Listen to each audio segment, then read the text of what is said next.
வணக்கம். All India radio செய்திகள் வாசிப்பது சரண்யா பொன்னுசுவாமி. தலைப்புச் செய்திகள். சேலம் பெரியார் பல்கலைக்கழகத்தில் நாட்டுப்புற கலை மீட்பு திருவிழா.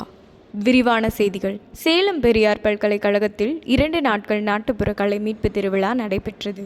சாதிப்போர் தமிழ்ச்சங்கம் இதன் தொடக்க விழாவினையொட்டி நுழைவாயிலில் இருந்து நூற்றுக்கணக்கான நாட்டுப்புற கலைஞர்கள் மேலதாளம் முழங்க கலையரங்கம் வரை பேரணியாக வந்தனர். இவ்விழாவிற்கு சிறப்பு விருந்தினராக சேலம் மாநகராட்சி மேயர் ராமச்சந்திரன் கலந்து கொண்டார்.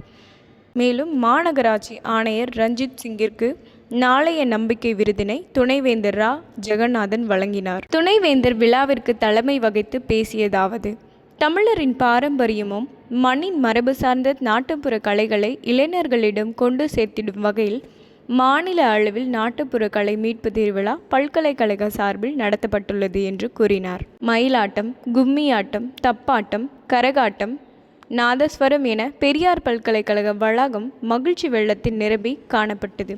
2500க்கும் மேற்பட்ட நாட்டுப்புற கலைஞர்கள் தங்களது திறமைகளை வெளிப்படுத்தி மாணவர்கள் மற்றும் பொதுமக்களிடையே ஆரவாரத்தையும் உற்சாகத்தையும் ஏற்படுத்தியது. இத்துடன் செய்திகள் நிறைவடைந்தன. தொடர்ந்து இணைந்திருங்கள். இது ஆல் இண்டியா ரேடியோ செய்திகள். நன்றி, வணக்கம்.